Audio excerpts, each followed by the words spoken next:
Chapter 9. The Rebels Convict. There were, when the purple gloom of the tropical night descended upon the Caribbean, not more than 10 men on guard aboard the Cinco Llagas, so confident, and with good reason, were the Spaniards of the complete subjection of the islanders. And when I say that there were 10 men on guard, I state rather the purpose for which they were left aboard than the duty which they fulfilled. As a matter of fact, whilst the main body of the Spaniards feasted and rioted ashore, the Spanish gunner and his crew, who had so nobly done their duty and ensured the easy victory of the day, were feasting on the gun deck upon the wine and the fresh meats fetched out to them from shore. Above, 2 sentinels only kept vigil, at stem and stern. Nor were they as vigilant as they should have been, or else they must have observed the 2 wherries that under cover of the darkness came gliding from the wharf with well-greased rowlocks to bring up in silence under the great ship's quarter. From the gallery aft still hung the ladder by which Don Diego had descended to the boat that had taken him ashore. The sentry on guard in the stern, coming presently round this gallery, was suddenly confronted by the black shadow of a man standing before him at the head of the ladder. "Who's there?" he asked, but without alarm, supposing it one of his fellows. "It is I," softly answered Peter, Blood in the fluent Castilian of which he was master. "Is it you, Pedro?" The Spaniard came a step nearer. "Peter is my name, but I doubt I'll not be the Peter you're expecting." "How?" quoth the sentry, checking. "This way," said Mr. Blood. The wooden taffrail was a low one, and the Spaniard was taken completely by surprise. Save for the splash he made as he struck the water, narrowly missing one of the crowded boats that waited under the counter, not a sound announced his misadventure. Armed as he was with corselet, cuissarts, and headpiece, he sank to trouble them no more. "Whist!" hissed Mr. Blood to his waiting rebels, convict, "come on now, and without noise." Within 5 minutes they had swarmed aboard, the entire 20 of them overflowing from that narrow gallery and crouching on the quarter-deck itself. Lights showed ahead. Under the great lantern in the prow, they saw the black figure of the other sentry pacing on the forecastle. From below, sounds reached them of the orgy on the gun deck. A rich male voice was singing an obscene ballad to which the others chanted in chorus, "Y estos son los usos de Castilla y de León." "From what I've seen today, I can well believe it," said Mr. Blood, and whispered, "Forward after me."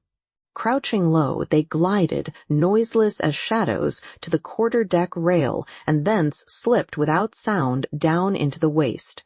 2/3 of them were armed with muskets, some of which they had found in the overseer's house, and others supplied from the secret hoard that Mr. Blood had so laboriously assembled against the day of escape. The remainder were equipped with knives and cutlasses. In the vessel's waist they hung awhile, until Mr. Blood had satisfied himself that no other sentinel showed above decks but that inconvenient fellow in the prow. Their first attention must be for him. Mr. Blood himself crept forward with 2 companions, leaving the others in the charge of that Nathaniel Hagthorpe, whose sometime commission in the King's Navy gave him the best title to this office. Mr. Blood's absence was brief.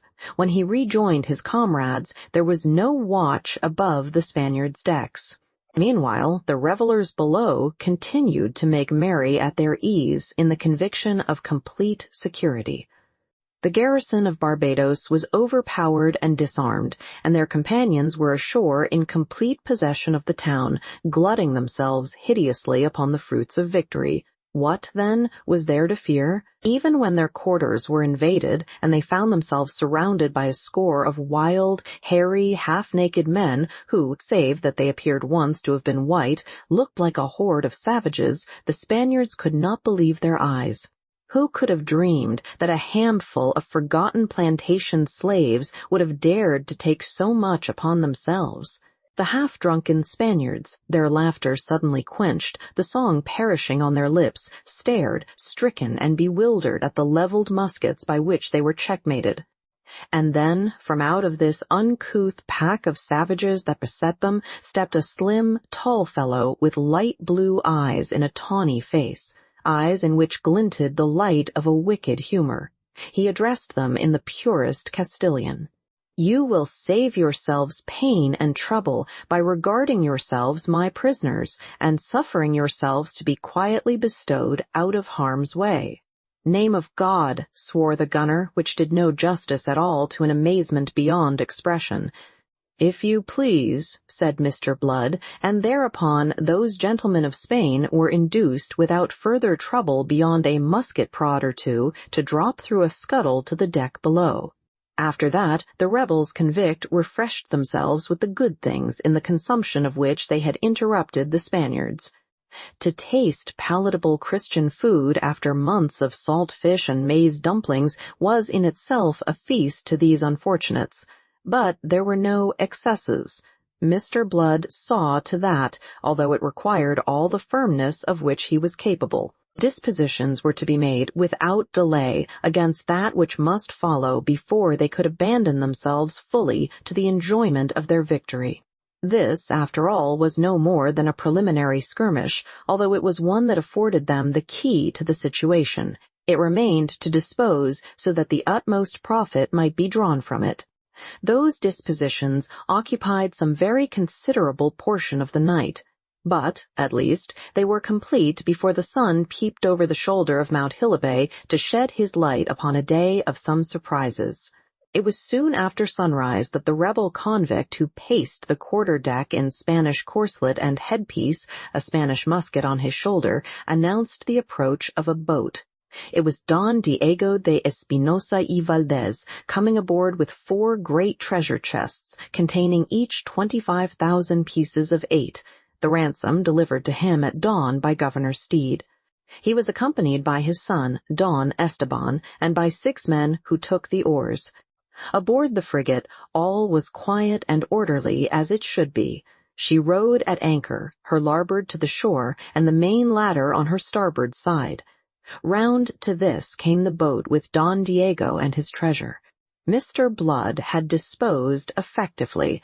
It was not for nothing that he had served under De Ruyter. The swings were waiting and the windlass manned.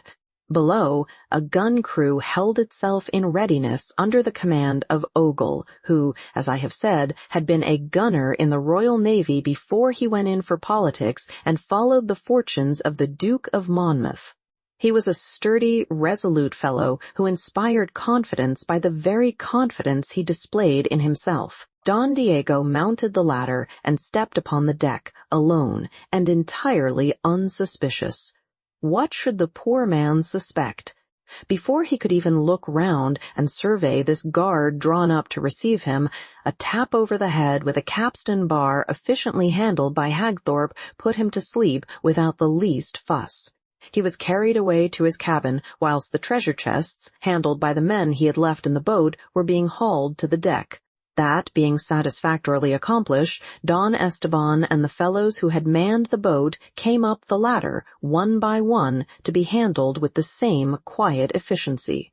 Peter Blood had a genius for these things, and almost, I suspect, an eye for the dramatic.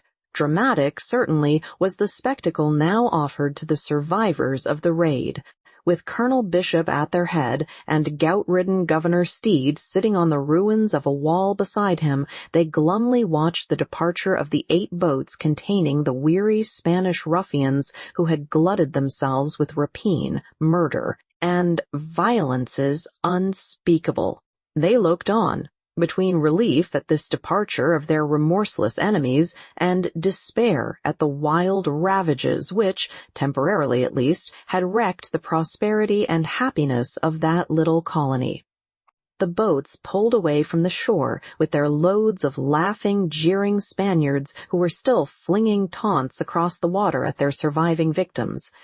They had come midway between the wharf and the ship when suddenly the air was shaken by the boom of a gun. A round shot struck the water within a fathom of the foremost boat, sending a shower of spray over its occupants. They paused at their oars, astounded into silence for a moment. Then speech burst from them like an explosion. Angrily voluble, they anathematized this dangerous carelessness on the part of their gunner, who should know better than to fire a salute from a cannon loaded with shot. They were still cursing him when a second shot, better aimed than the first, came to crumple one of the boats into splinters, flinging its crew, dead and living, into the water. But if it silenced these, it gave tongue, still more angry, vehement, and bewildered, to the crews of the other 7 boats. From each the suspended oars stood out poised over the water, whilst on their feet in the excitement the Spaniards screamed oaths at the ship, begging heaven and hell to inform them what madman had been let loose among her guns. Plump into their middle came a third shot, smashing a second boat with fearful execution. Followed again a moment of awful silence. Then, among those Spanish pirates, all was gibbering and jabbering and splashing of oars as they attempted to pull in every direction at once. Some were for going ashore, others for heading straight to the vessel, and there discovering what might be amiss. That something was very gravely amiss there could be no further doubt, particularly as, whilst they discussed and fumed and cursed, 2 more shots came over the water to account for yet a third of their boats. The resolute Ogle was making excellent practice, and fully justifying his claims to know something of gunnery. In their consternation, the Spaniards had simplified his task by huddling their boats together. After the 4th shot, opinion was no longer divided amongst them. As with one accord, they went about, or attempted to do so, for before they had accomplished it, 2 more of their boats had been sunk. The 3 boats that remained, without concerning themselves with their more unfortunate fellows, who were struggling in the water, headed back for the wharf at speed.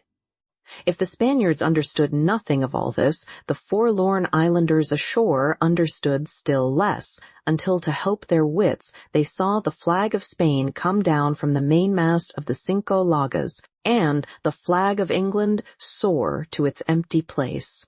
Even then some bewilderment persisted, and it was with fearful eyes that they observed the return of their enemies, who might vent upon them the ferocity aroused by these extraordinary events. Ogle, however, continued to give proof that his knowledge of gunnery was not of yesterday. After the fleeing Spaniards went his shots.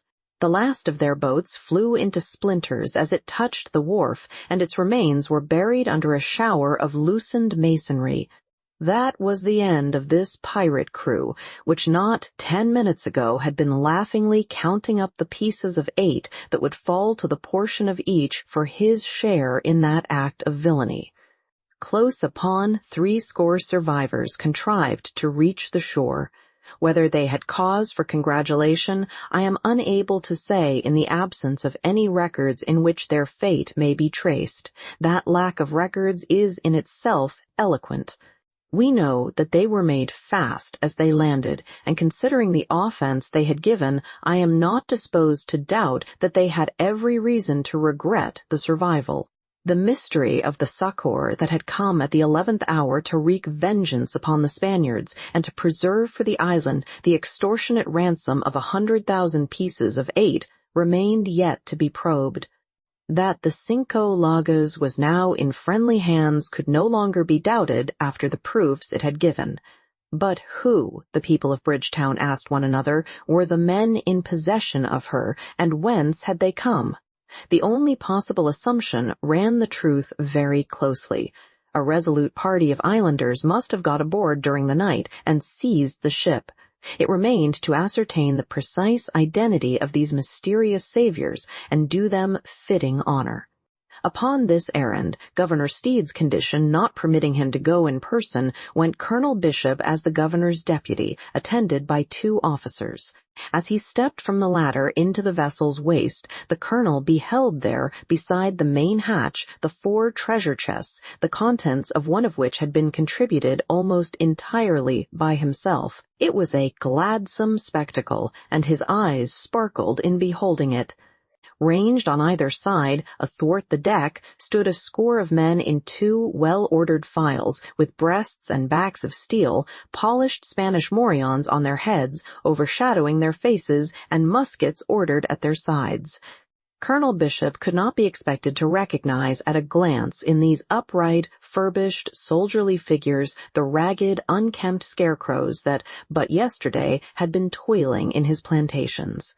Still less could he be expected to recognize at once the courtly gentleman who advanced to greet him, a lean, graceful gentleman dressed in the Spanish fashion, all in black with silver lace, a gold-hilted sword dangling beside him from a gold-embroidered baldric, a broad castor with a sweeping plume set above, carefully curled ringlets of deepest black. "Be welcome aboard the Cinco Llagas, Colonel darling," a voice vaguely familiar addressed the planter.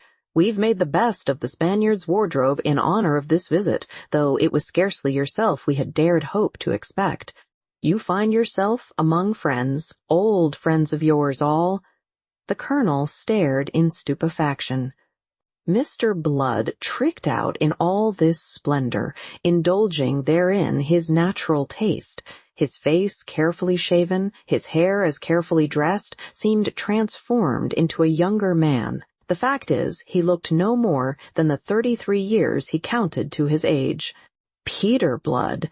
It was an ejaculation of amazement. Satisfaction followed swiftly. "Was it you, then?" "Myself it was. Myself and these, my good friends and yours." Mr. Blood tossed back the fine lace from his wrist to wave a hand towards the file of men standing to attention there. The colonel looked more closely. "Gad's my life," he crowed on a note of foolish jubilation, "and it was with these fellows that you took the Spaniard and turned the tables on those dogs, oddswounds. It was heroic." "Heroic, is it? Bedad, it's epic. Ye begin to perceive the breadth and depth of my genius." Colonel Bishop sat himself down on the hatch, combing, took off his broad hat, and mopped his brow. "You amaze me," he gasped. "On my soul, you amaze me. To have recovered the treasure and to have seized this fine ship and all she'll hold, it will be something to set against the other losses we have suffered. As Gad's my life, you deserve well for this. I am entirely of your opinion. Damn, you all deserve well, and damn, you shall find me grateful." "That's as it should be," said Mr. Blood. "The question is how well we deserve, and how grateful shall we find you?" Colonel Bishop considered him. There was a shadow of surprise in his face. "Why, His Excellency shall write home an account of your exploit, and maybe some portion of your sentences shall be remitted." "The generosity of King James is well known," sneered Nathaniel Hagthorpe, who was standing by, and amongst the ranged rebels, convict someone ventured to laugh. Colonel Bishop started up. He was pervaded by the first pang of uneasiness. It occurred to him that all here might not be as friendly as appeared. "And there's another matter," Mr. Blood resumed. "There's a matter of a flogging that's due to me.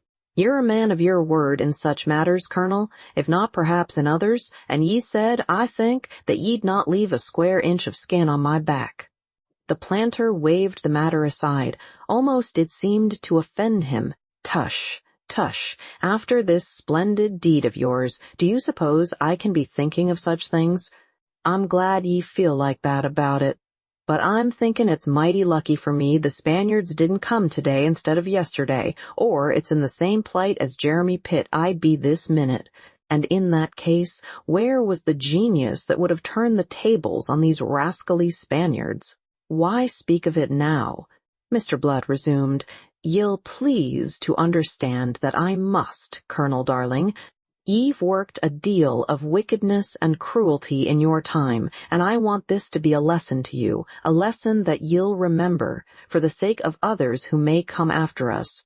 There's Jeremy up there in the roundhouse, with a back that's every color of the rainbow, and the poor lad'll not be himself again for a month, and if it hadn't been for the Spaniards, maybe it's dead he'd be by now, and maybe myself with him."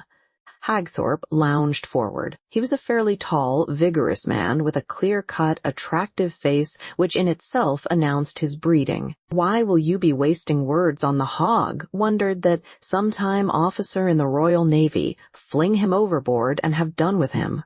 The colonel's eyes bulged in his head. "What the devil do you mean?" he blustered. It's the lucky man ye are entirely, Colonel, though ye don't guess the source of your good fortune. And now another intervened, the brawny, one-eyed Wolverstone, less mercifully disposed than his more gentlemanly fellow-convict. "String 'em up from the yardarm," he cried, his deep voice harsh and angry, and more than one of the slaves standing to their arms made echo. Colonel Bishop trembled. Mr. Blood turned. He was quite calm. "If you please, Wolverstone," said he, "I conduct affairs in my own way. That is the pact. You'll please to remember it." His eyes looked along the ranks, making it plain that he addressed them all. "I desire that Colonel Bishop should have his life. One reason is that I require him as a hostage. If ye insist on hanging him, you'll have to hang me with him, or, in the alternative, I'll go ashore." He paused. There was no answer. But they stood hang-dog and half-mutinous before him, save Hagthorpe, who shrugged and smiled wearily. Mr. Blood resumed, "You'll please to understand that aboard a ship there is one captain. So," he swung again to the startled colonel, "though I promise you your life, I must, as you've heard, keep you aboard as a hostage for the good behavior of Governor Steed and what's left of the fort until we put to sea." Until you, horror, prevented Colonel Bishop from echoing the remainder of that incredible speech. "Just so," said Peter Blood, and he turned to the officers who had accompanied the colonel. "The boat is waiting, gentlemen. You'll have heard what I said. Convey it with my compliments to His Excellency." "But, sir," one of them began. "There is no more to be said, gentlemen. My name is Blood, Captain Blood, if you please, of this ship, the Cinco Llagas, taken as a prize of war from Don Diego de Espinosa y Valdez, who is my prisoner aboard. You are to understand that I have turned the tables on more than the Spaniards. There's the ladder. You'll find it more convenient than being heaved over the side, which is what'll happen if you linger." They went, though not without some hustling, regardless of the bellowings of Colonel Bishop, whose monstrous rage was fanned by terror at finding himself at the mercy of these men, of whose cause to hate him he was very fully conscious. A half-dozen of them, apart from Jeremy Pitt, who was utterly incapacitated for the present, possessed a superficial knowledge of seamanship. Hagthorpe, although he had been a fighting officer, untrained in navigation, knew how to handle a ship, and under his directions they set about getting under way. The anchor catted and the mainsail unfurled, they stood out for the open before a gentle breeze, without interference from the fort. As they were running close to the headland east of the bay, Peter Blood returned to the colonel, who, under guard and panic-stricken, had dejectedly resumed his seat on the coamings of the main batch. "Can ye swim, Colonel?" Colonel Bishop looked up. His great face was yellow and seemed in that moment of a preternatural flabbiness. His beady eyes were beadier than ever. "As your doctor, now, I prescribe a swim to cool the excessive heat of your humors." Blood delivered the explanation pleasantly, and, receiving still no answer from the colonel, continued, "It's a mercy for you. I'm not by nature as bloodthirsty as some of my friends here, and it's the devil's own labor I've had to prevail upon them not to be vindictive. I doubt if you're worth the pains I've taken for you." He was lying. He had no doubt at all. Had he followed his own wishes and instincts, he would certainly have strung the colonel up and accounted it a meritorious deed. It was the thought of Arabella Bishop that had urged him to mercy and had led him to oppose the natural vindictiveness of his fellow slaves until he had been in danger of precipitating a mutiny. It was entirely to the fact that the colonel was her uncle, although he did not even begin to suspect such a cause, that he owed such mercy as was now being shown him. "You shall have a chance to swim for it," Peter Blood continued. "It's not above 1/4 of a mile to the headland yonder, and with ordinary luck ye should manage it. Faith, you're fat enough to float. Come on. Now, don't be hesitating, or it's a long voyage you'll be going with us, and the devil knows what may happen to you. You're not loved any more than you deserve."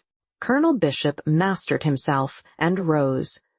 A merciless despot who had never known the need for restraint in all these years, he was doomed by ironic fate to practice restraint in the very moment when his feelings had reached their most violent intensity. Peter Blood gave an order. A plank was run out over the gunwale and lashed down. "If you please, Colonel," said he with a graceful flourish of invitation. The colonel looked at him, and there was hell in his glance. Then, taking his resolve and putting the best face upon it, since no other could help him here, he kicked off his shoes, peeled off his fine coat of biscuit-colored taffetas, and climbed upon the plank. A moment he paused, steadied by a hand that clutched the ratlines, looking down in terror at the green water rushing past some 25 feet below. "Just take a little walk, Colonel Darlin'," said a smooth, mocking voice behind him. Still clinging, Colonel Bishop looked round in hesitation and saw the bulwarks lined with swarthy faces, the faces of men that as lately as yesterday would have turned pale under his frown, faces that were now all wickedly agrin. For a moment, rage stamped out his fear. He cursed them aloud venomously and incoherently, then loosed his hold and stepped out upon the plank. 3 steps he took before he lost his balance and went tumbling into the green depths below. When he came to the surface again, gasping for air, the Cinco Llagas was already some furlongs to leeward, but the roaring cheer of mocking valediction from the rebels convict reached him across the water to drive the iron of impotent rage deeper into his soul. Chapter 10. Don Diego de Espinosa y Valdez awoke, and with languid eyes and aching head he looked round the cabin, which was flooded with sunlight from the square windows astern. Then he uttered a moan and closed his eyes again, impelled to this by the monstrous ache in his head. Lying thus, he attempted to think, to locate himself in time and space. But between the pain in his head and the confusion in his mind, he found coherent thought impossible. An indefinite sense of alarm drove him to open his eyes again and once more to consider his surroundings.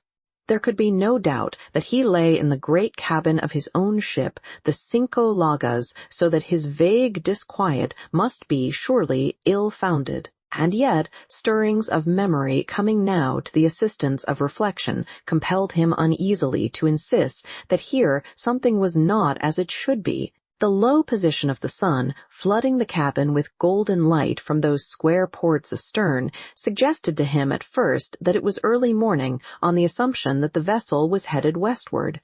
Then the alternative occurred to him. They might be sailing eastward, in which case the time of day would be late afternoon. That they were sailing he could feel from the gentle forward heave of the vessel under him. But how did they come to be sailing, and he, the master, not to know whether their course lay east or west, not to be able to recollect whither they were bound? His mind went back over the adventure of yesterday, if of yesterday it was. He was clear on the matter of the easily successful raid upon the island of Barbados. Every detail stood vividly in his memory up to the moment at which, returning aboard, he had stepped on to his own deck again. There memory abruptly and inexplicably ceased. He was beginning to torture his mind with conjecture when the door opened, and to Don Diego's increasing mystification, he beheld his best suit of clothes step into the cabin. It was a singularly elegant and characteristically Spanish suit of black taffetas with silver lace that had been made for him a year ago in Cadiz, and he knew each detail of it so well that it was impossible he could now be mistaken. The suit paused to close the door, then advanced towards the couch on which Don Diego was extended, and inside the suit came a tall, slender gentleman of about Don Diego's own height and shape. Seeing the wide, startled eyes of the Spaniard upon him, the gentleman lengthened his stride. "Awake, eh?" said he in Spanish. The recumbent man looked up bewildered into a pair of light blue eyes that regarded him out of a tawny, sardonic face set in a cluster of black ringlets. But he was too bewildered to make any answer. The stranger's fingers touched the top of Don Diego's head, whereupon Don Diego winced and cried out in pain. "Tender, eh?" said the stranger. He took Don Diego's wrist between thumb and second finger, and then, at last, the intrigued Spaniard spoke. "Are you a doctor?" "Among other things." The swarthy gentleman continued his study of the patient's pulse. "Firm and regular," he announced at last, and dropped the wrist. "You've taken no great harm." Don Diego struggled up into a sitting position on the red velvet couch. "Who the devil are you?" he asked. "And what the devil are you doing in my clothes and aboard my ship?" The level black eyebrows went up, a faint smile curled the lips of the long mouth. "You are still delirious, I fear. This is not your ship. This is my ship, and these are my clothes." "Your ship?" quoth the other, aghast, and still more aghast, he added, "Your clothes? But then—" Wildly his eyes looked about him. They scanned the cabin once again, scrutinizing each familiar object. "Am I mad?" he asked at last. "Surely this ship is the Cinco Llagas?" "The Cinco Llagas it is." Then the Spaniard broke off. His glance grew still more troubled. "Valga me Dios!" he cried out, like a man in anguish. "Will you tell me also that you are Don Diego de Espinosa?" "Oh, no. My name is Blood, Captain Peter Blood.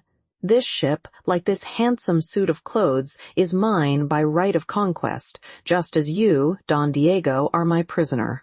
Startling as was the explanation, yet it proved soothing to Don Diego, being so much less startling than the things he was beginning to imagine. "But are you not Spanish, then?" "You flatter my Castilian accent. I have the honor to be Irish. You were thinking that a miracle had happened. So it has, a miracle wrought by my genius, which is considerable." Succinctly now, Captain Blood dispelled the mystery by a relation of the facts. It was a narrative that painted red and white by turns the Spaniard's countenance. He put a hand to the back of his head, and there discovered, in confirmation of the story, a lump as large as a pigeon's egg. Lastly, he stared wild-eyed at the sardonic Captain Blood. "And my son?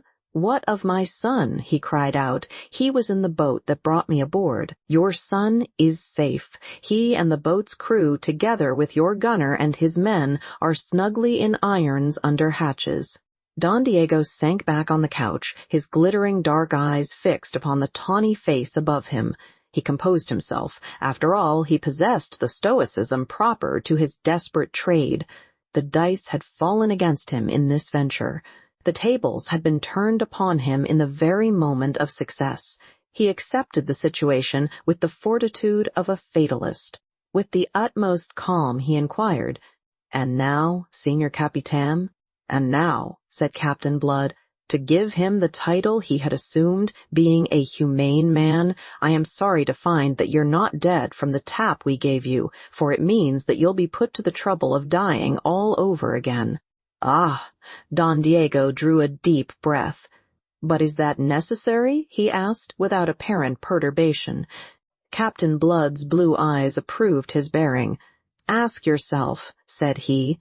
"Tell me, as an experienced and bloody pirate, what in my place would you do, yourself?" "Ah, but there is a difference." Don Diego sat up to argue the matter. "It lies in the fact that you boast yourself a humane man." Captain Blood perched himself on the edge of the long oak table. "But I am not a fool," said he, "and I'll not allow a natural Irish sentimentality to stand in the way of my doing what is necessary and proper. You and your 10 surviving scoundrels are a menace on this ship. More than that, she is none so well found in water and provisions. True, we are fortunately a small number, but you and your party inconveniently increase it. So that on every hand, you see, prudence suggests to us that we should deny ourselves the pleasure of your company, and, steeling our soft hearts to the inevitable, invite you to be so obliging as to step over the side." "I see," said the Spaniard pensively. He swung his legs from the couch and sat now upon the edge of it, his elbows on his knees. He had taken the measure of his man and met him with a mock urbanity and a suave detachment that matched his own. "I confess," he admitted, "that there is much force in what you say." "You take a load from my mind," said Captain Blood. "I would not appear unnecessarily harsh, especially since I and my friends owe you so very much. For, whatever it may have been to others, to us your raid upon Barbados was most opportune. I am glad, therefore, that you agree I have no choice. But, my friend, I did not agree so much. If there is any alternative that you can suggest, I shall be most happy to consider it." Don Diego stroked his pointed black beard. "Can you give me until morning for reflection? My head aches so damnably that I am incapable of thought, and this, you will admit, is a matter that asks serious thought." Captain Blood stood up. From a shelf he took a half-hour glass, reversed it so that the bulb containing the red sand was uppermost, and stood it on the table. "I am sorry to press you in such a matter, Don Diego, but one glass is all that I can give you. If by the time those sands have run out you can propose no acceptable alternative, I shall most reluctantly be driven to ask you to go over the side with your friends." Captain Blood bowed, went out, and locked the door. Elbows on his knees and face in his hands, Don Diego sat watching the rusty sands as they filtered from the upper to the lower bulb. And, what time he watched, the lines in his lean brown face grew deeper. Punctually as the last grains ran out, the door reopened. The Spaniard sighed and sat upright to face the returning Captain Blood with the answer for which he came. "I have thought of an alternative, Sir Captain, but it depends upon your charity. It is that you put us ashore on one of the islands of this pestilent archipelago and leave us to shift for ourselves." Captain Blood pursed his lips. "It has its difficulties," said he slowly. "I feared it would be so." Don Diego sighed again and stood up. "Let us say no more." The light blue eyes played over him like points of steel. "You are not afraid to die, Don Diego?" The Spaniard threw back his head, a frown between his eyes. "The question is offensive, sir. Then let me put it in another way. Perhaps more happily, you do not desire to live."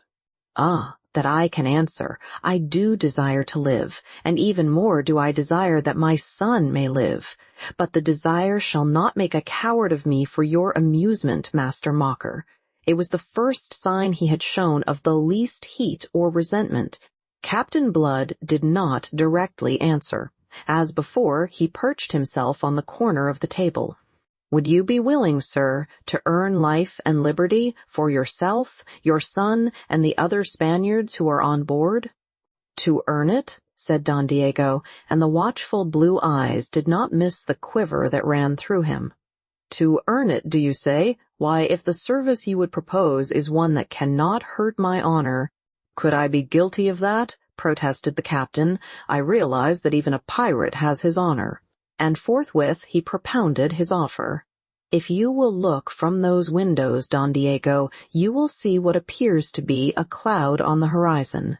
That is the island of Barbados well astern.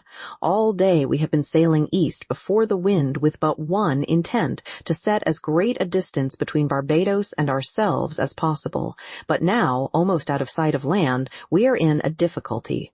The only man among us schooled in the art of navigation is fevered, delirious, in fact, as a result of certain ill treatment he received ashore before we carried him away with us. I can handle a ship in action, and there are 1 or 2 men aboard who can assist me.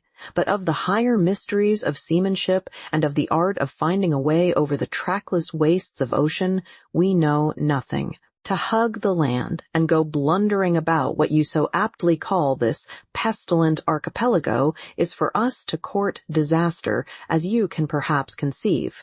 And so it comes to this: we desire to make for the Dutch settlement of Curaçao as straightly as possible. Will you pledge me your honor, if I release you upon parole, that you will navigate us thither? If so, we will release you and your surviving men upon arrival there." Don Diego bowed his head upon his breast and strode away in thought to the stern windows. There he stood, looking out upon the sunlit sea and the dead water in the great ship's wake. His ship, which these English dogs had wrested from him. His ship, which he was asked to bring safely into a port where she would be completely lost to him and refitted perhaps to make war upon his kin. That was in one scale. In the other were the lives of 16 men. 14 of them mattered little to him, but the remaining 2 were his own and his son's. He turned at length, and his back being to the light, the captain could not see how pale his face had grown. "I accept," he said.